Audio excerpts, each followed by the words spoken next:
tried to video last night her first session with stay, but it didn't come out. So here we are today with our second session. We're in a different location because it's sunny and this is our only shade, and I'm sorry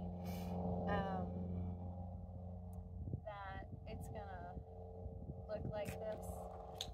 It's hard to see her, but I don't like putting dogs in a stay in the baking sun, especially a black dog. So we had a lot of problems with the first session. She didn't even want to go down. Now, I didn't even ask for this. She went straight to the mat, laid down, and rolled her hip over, and is totally relaxed. And she looks like she doesn't even want to get up. But I'm going to show you how we got this started. So, all done.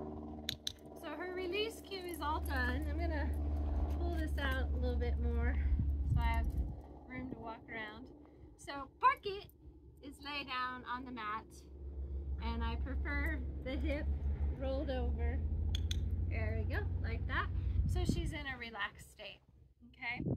So when you start this, it's not asking her to do a whole lot.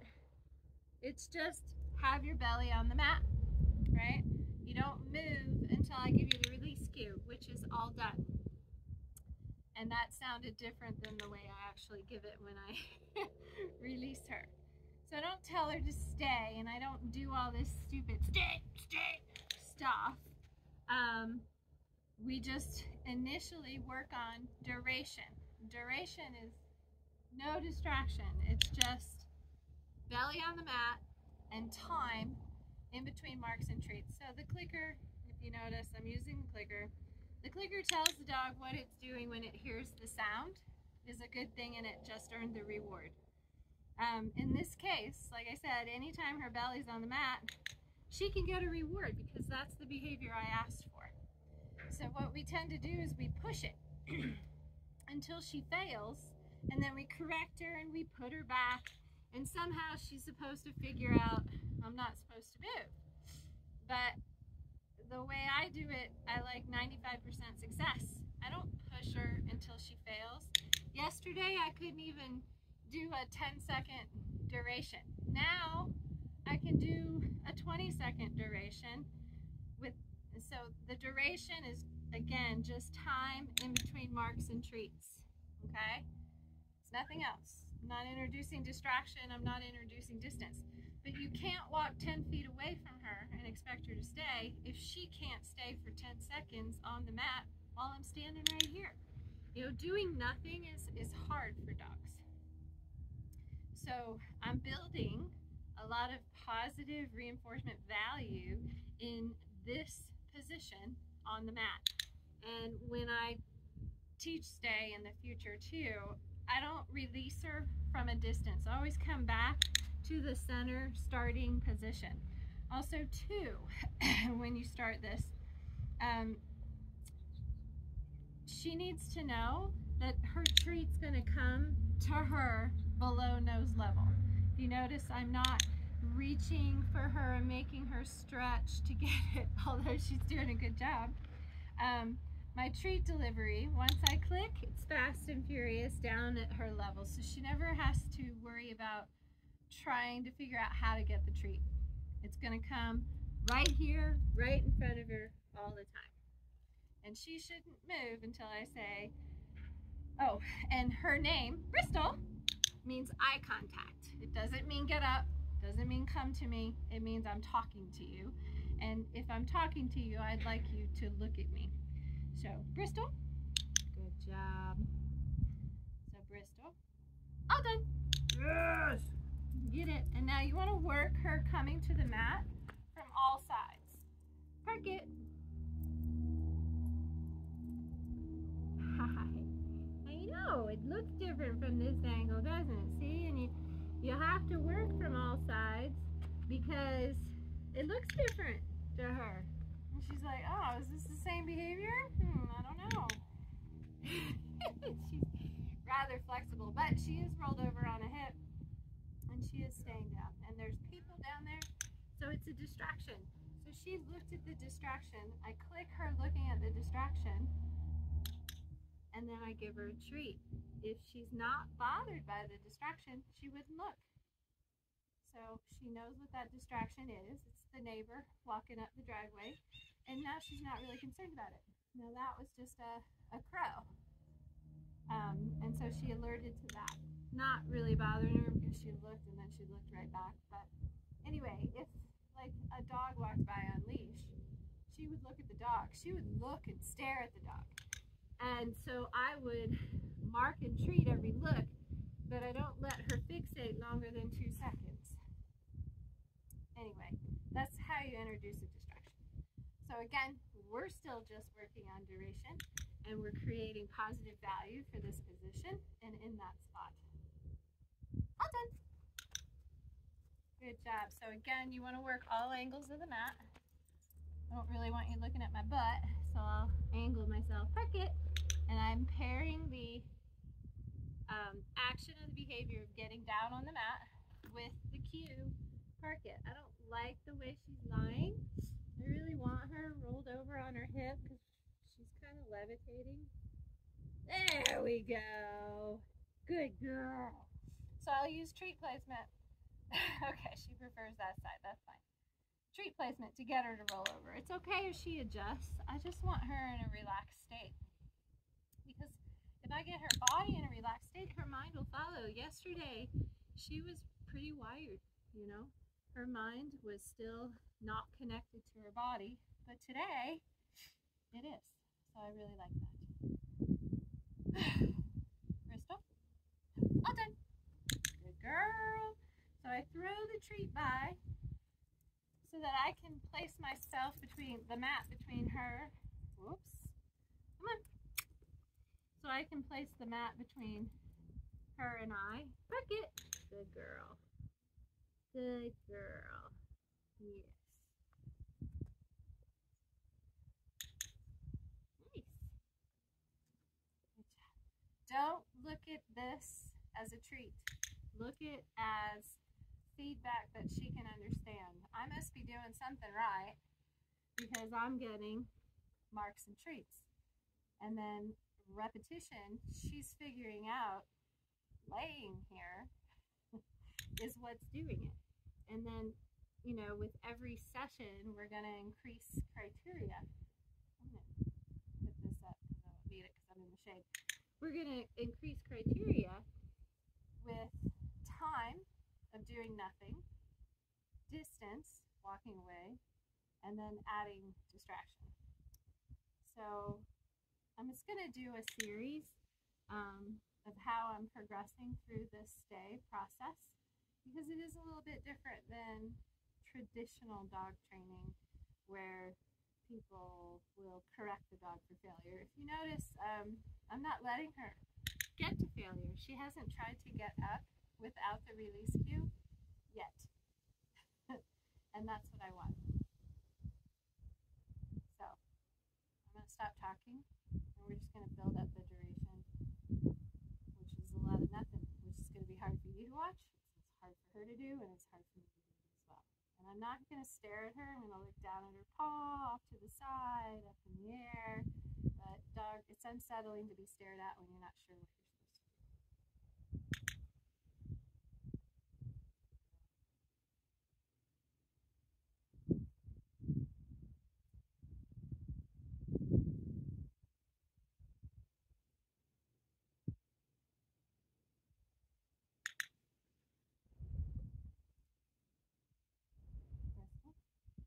Okay. Okay, there you go. Now we're going to work on distance. Good girl. Buckets. Nice. Yep. And she rolled over on a hip right away. That's perfect. Love it. All right, distance. So when we introduce distance, she has a 30-second duration now. So now I can kind of potentially walk away 5 feet without, you know, having to worry about, well, can she stay for 30 seconds? All right. So with distance, I introduce a little bit of footwork before I just start to walk away. I also want to act normally Because when I ask a dog to stay, I don't have a bunch of hands. I don't have a bunch of ability to, you know, concentrate on the dog. I need the dog to stay because I'm busy doing something. So you want to act normal. So I'm just moving my feet around, getting her used to that. I'm going to turn and walk away, so I'm going to get her used to looking at my back before I actually go anywhere. Good girl.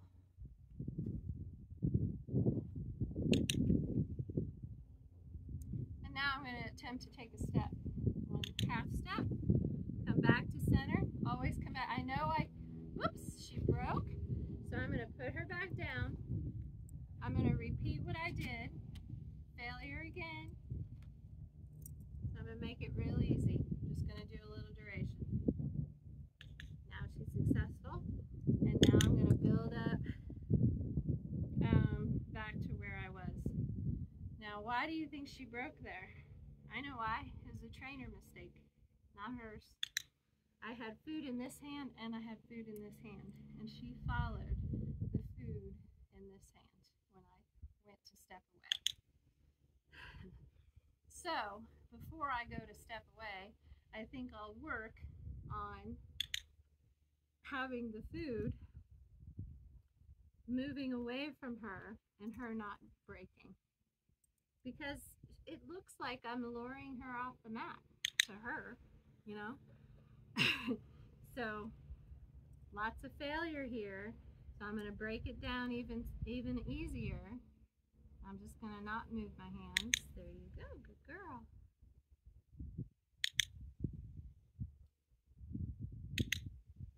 Got to make sure you do it in both hands. Good girl.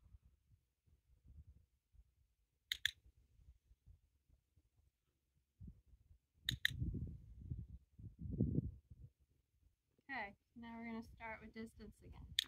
And I'm not going to have food in this hand anymore. And I'm not going to have this hand dragging to tempt her to follow it. We will work that later. Right now we're just trying to get distance.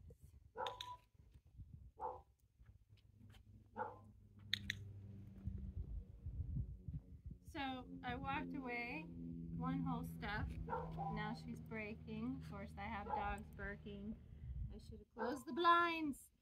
Again, I'm putting her back with as little fanfare as possible. I'm not re-cueing, and I want her hip rolled over. There we go. I'm not re-cueing because re-cueing is starting over. If all she has to do is break for me to start the exercise over again, she's gonna break. So I just get her back as quickly as possible. And then we start back and try to repeat what I was doing. I'm gonna have to get Gigi! Okay, frick it.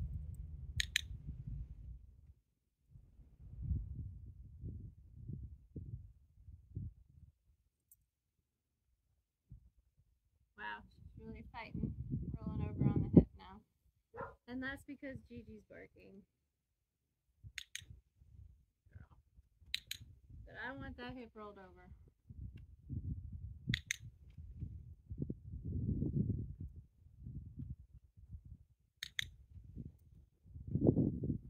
Here you turn both ways. See, that way looked like I was going to head out the driveway. This way looks like I'm going to head up to the garage. And it looks different to the dog.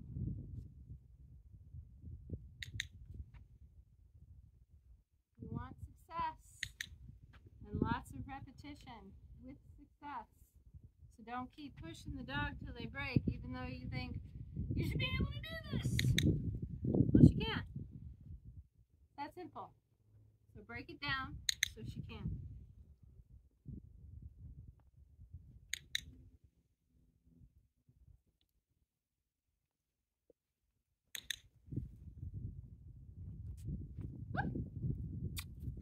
Yellow baby girl. She's a girl. See? No treat for going back. Repeat what I just did and then click in a treat. Also, when you click, when you mark. The longest duration, the furthest distance, I click here and then come back and treat. If she breaks in between the clicks and the treats, I put her back into position and then I treat. If I click, she gets a treat. If I make a mistake and click when I shouldn't have, not her fault. She gets a treat when you mark. Do better next time. You will make that mistake a lot.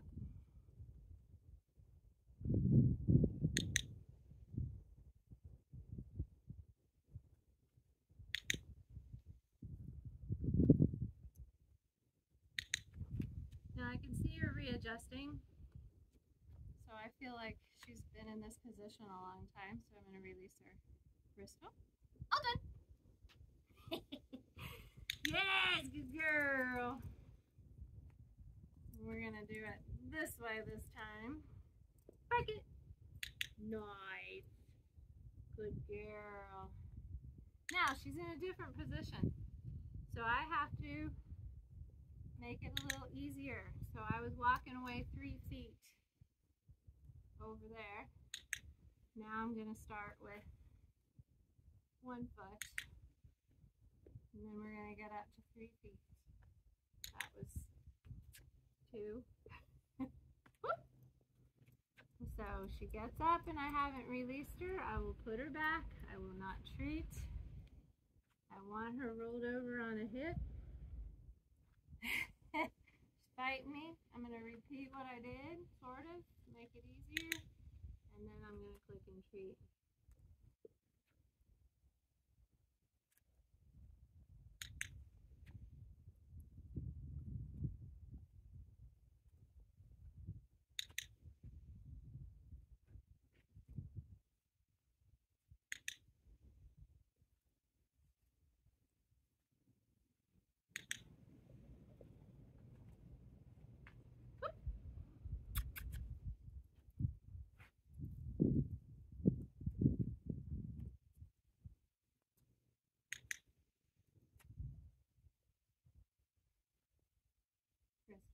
Bristol, all done.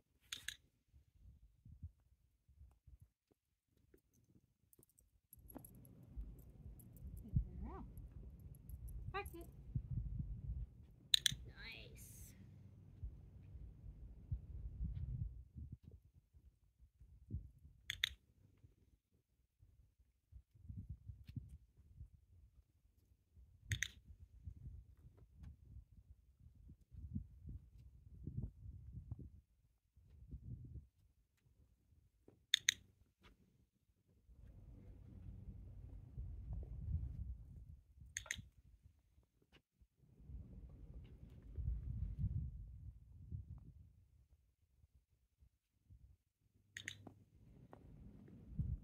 Good girl.